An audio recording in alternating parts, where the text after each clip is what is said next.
Hello, everyone. Welcome back to our 11th episode of the Science and Stuff podcast. This episode is brought to you by Fight Night at Notre Dame. We have a special guest, Jimmy Corlett, who will be fighting in Fight Night. How are you doing, Jimmy? Doing great. Thank you for having me. No problem. And then we have Dylan Cha. Dylan, you practice Taekwondo, right? Yes. I've practiced. So we brought in two boxing and martial arts experts in to talk about the physics and science behind martial arts and boxing. And then, of course, my co-host is here, Daniel Lagura. Hi, how you doing? Great, as always. Yes. And then our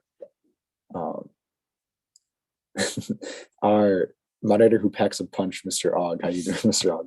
I would just like to go on record saying I do not condone fighting. And I think if you listen to our dinosaur episode, I am very clear about where I stand on all of this. But I guess, there are fierce factor ratings as we saw at the museum. So I guess I can't even fight this conversation. Yep. And then I'm also your co-host, even though I guess I've not introduced myself before. So Jimmy and Dylan, either of you can go, but what is your, what do you think is like the biggest factor of science behind martial arts?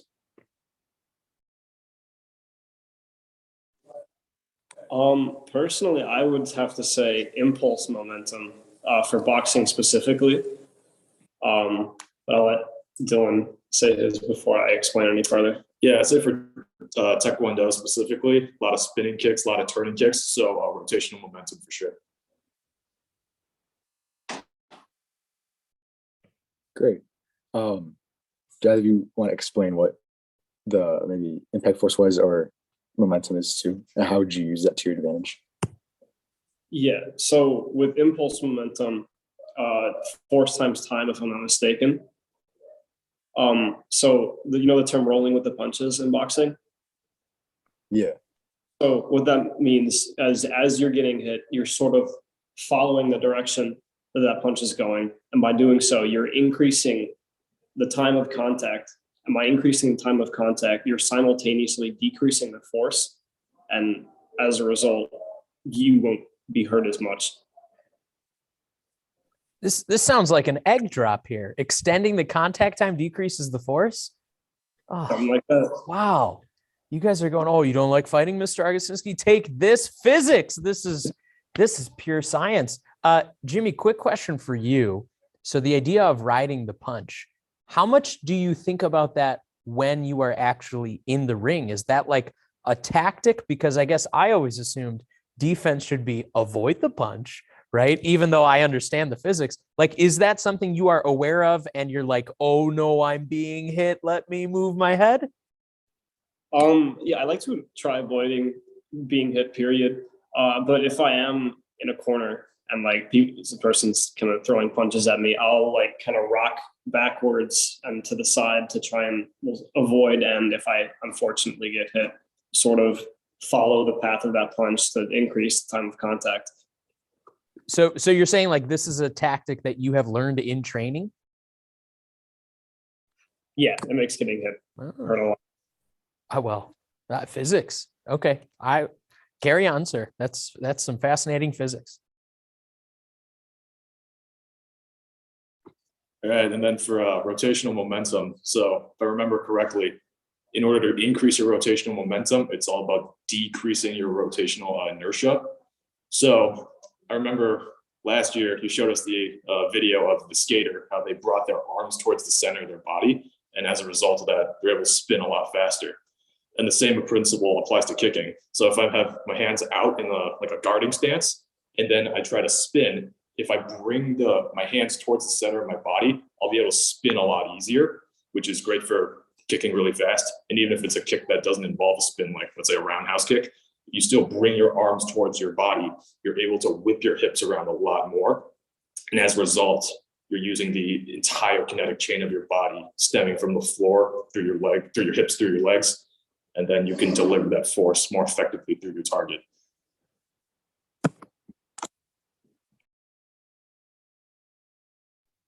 Um, wow, that's pretty interesting.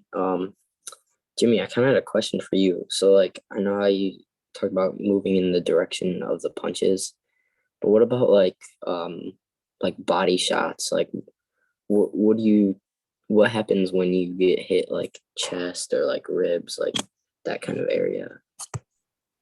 So when you take a punch to the ribs, what you're taught to do, you block it with your elbow and you kind of lean, which sort of accomplishes the same thing. You're kind of caving in a little bit and also still increasing that time of contact, thereby decreasing the force, which is, I think, a lot more important with body shots because getting hit in the stomach hurts a lot more than getting hit in the face does.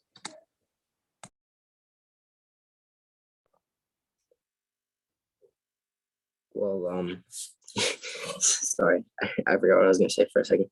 But yeah, I was just wondering because like um, I feel like it would hurt a lot more to get hit in the chest. So I was just wondering like exactly how you try to increase that time. Uh, Yeah. So for Dylan, for Taekwondo, do you ever worry about like your center of mass too, and how would that play a part in your fights and your bouts?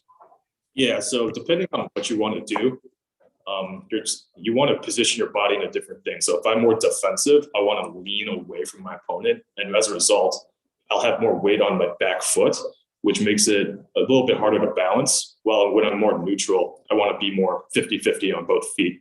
And if I want to be really offensive, really aggressive, I'll have most of my weight on my front foot.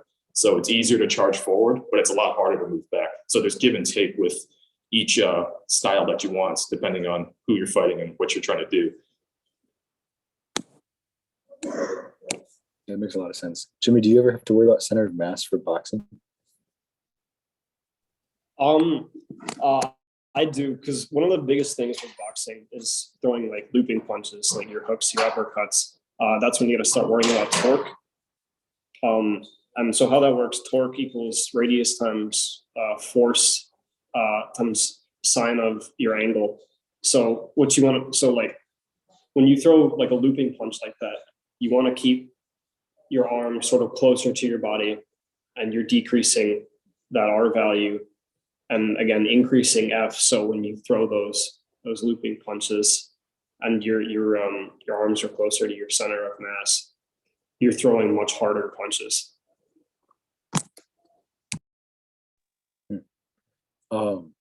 I guess I didn't ask before, but Dylan, do you ever worry about impact impulse or impulse momentum like Jimmy does? Yeah, so just like with Jimmy, it's also a big part because a punch and a kick, they're still strikes. So obviously the force and then the time, that's going to dictate how much the strike will impact your opponent. So if you have a kick that, let's say, you snap it out, so it goes A to B and then back to B to A, you have a lot of force into it. But because you're also decreasing the time, the time that it is touching your target, it'll also have a lot more, say, like piercing power. So it'll dig deeper to your opponent. It can, like, yeah.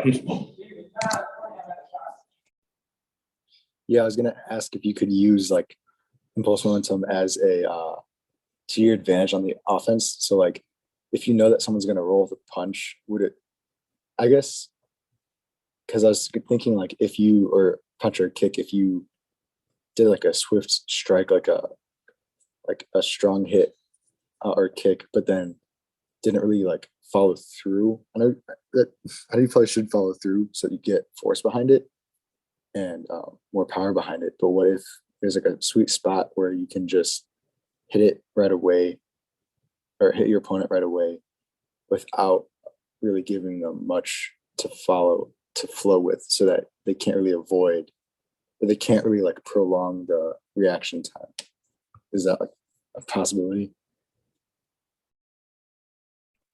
Sorry, what was the question? Yeah. Sorry, that was, I think I phrased that really bad. So I know for impulse momentum, like extending the impact time, the impulse time reduces like the force behind it, or the at least the impact. So is there a way offensively to make sure that the impact is short enough so that the opponent cannot like do anything to counter it by like following it. So Jimmy, if I can jump in real quick, because I have a guess and you can tell me if I'm right or wrong. And please verbally tell me, don't attack me. Can you talk about sort of the difference between those looping punches, like hooks that you were talking about before, and a jab? Because I think from a scientific standpoint, there is sort of a difference there. And maybe you can talk to that as well as sort of the tactics behind when are you going to jab and when are you going to go for the haymaker? Yeah, so the jab is like your most thrown punch because it's got reach, and generally you're supposed to like lead with that because it'll be the closest to your opponent. And it's usually the fastest. I would say so. And then with those hooks, you want to like usually throw those if you're closer to your opponent. If you have them backed into a corner, you can start like throwing hooks down to the body because there's like less range in between you. And since you're closer to them, you can't really extend all the way with that jab. So if you're closer and you're trying to extend with that jab, you're sort of extending the time and thereby decreasing the force. So you're not hitting as hard. That's why it's best to throw those looping punches up close, if that answers your question. I'm going to jump in with a question here for both of you. And this could be science related or it could not be. What is something about your sport that you don't think people realize or that would surprise people? So let me give an example, and it will allow you to think a little bit since I'm putting you on the spot on this one. So for example, when it comes to boxing, I have a really good friend who started boxing in college, and this was someone who played some very high level competitive basketball.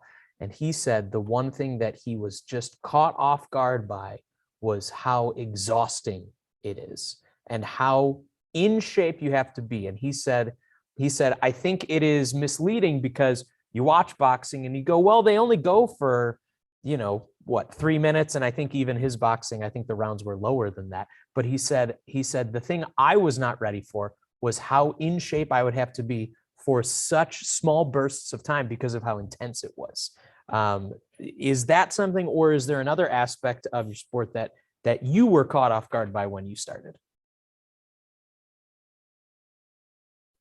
Yeah, the cardio is like a huge part of it. And that's why like I run too. And I think boxing is like harder cardio wise than straight running, whether it's long distance or sprints. And then something else that I don't realize.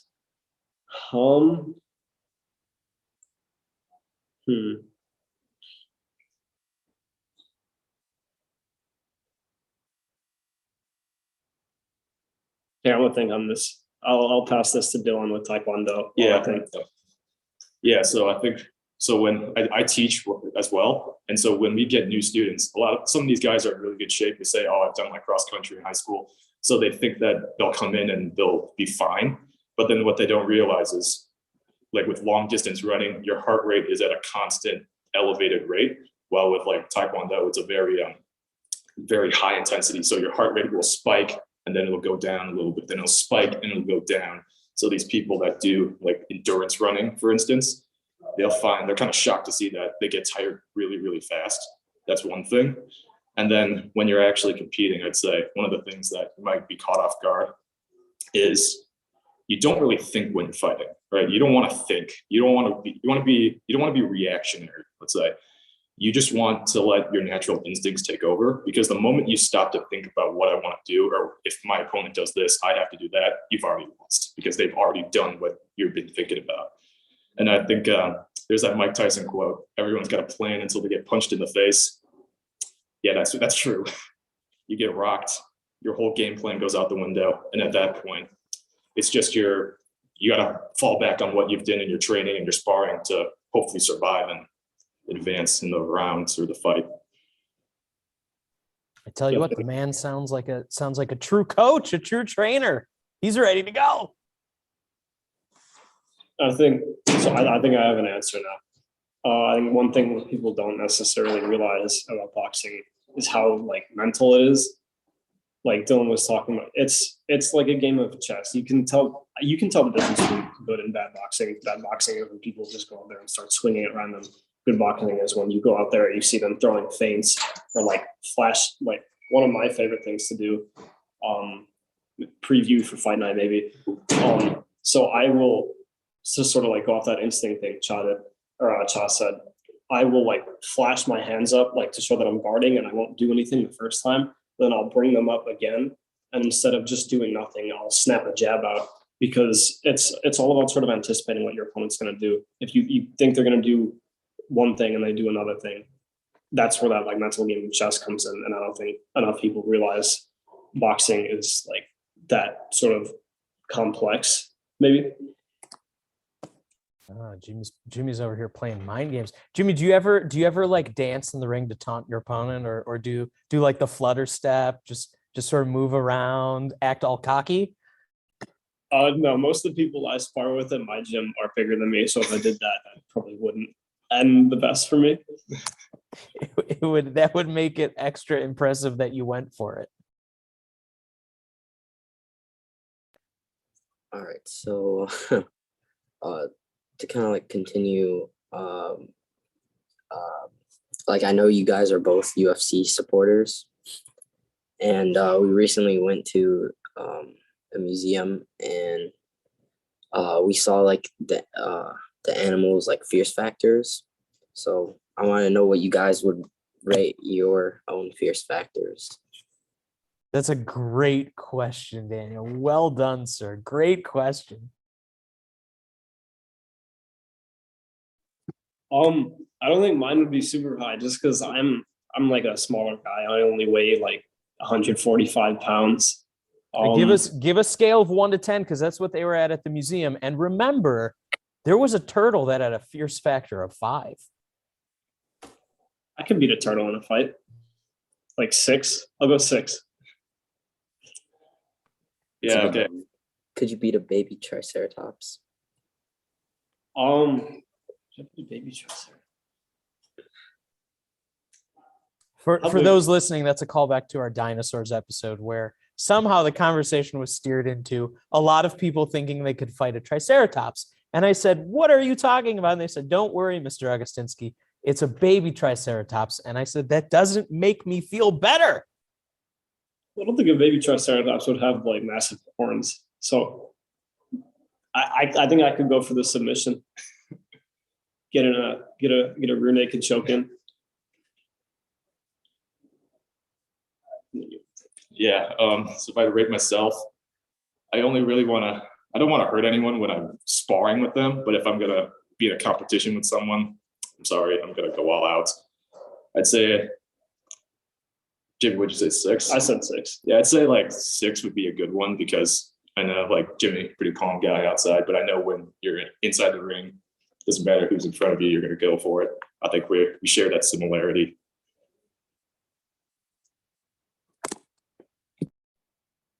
Yeah. I feel like, well, since Jimmy answered, Dylan, do you think you can fight a baby Triceratops? We have to know. I'd say with my kicks, I could kind of stay at a further distance than Jimmy, who'd run these punches. I'd say I'd give myself a decent shot. But why are we attacking a baby Triceratops? Why do you look and you go, oh, look, it's a baby Triceratops. I'm going to take it down. Why is that a reaction? Why is it not a reaction of like caring or understanding? We're going for it. I think we want to be written down in history as people that fight baby Triceratopses and get their shields out of it too. No comment. Can make boxing gloves out of Triceratops leather. Extra no comment. Maybe when scientists bring them back to life, they'll be exquisite fine dining. Who knows? No. we have steered dangerously off topic, although I feel like this was all a concerted effort to lead to this point just so we could trap Mr. Agacinski in another baby Triceratops conversation. Gentlemen, do we have closing thoughts here, last questions, or last things we would like to say either about the science or advertising? Come to fight night. Tickets are $5 on both ends. And date and time. Date and time, 6:30 this Friday, the 18th. All right, well, thank you everyone for coming on. Thank you, Jimmy, Dylan, Mr. Ogden, and Buddha. And we'll see you Wiseies next time.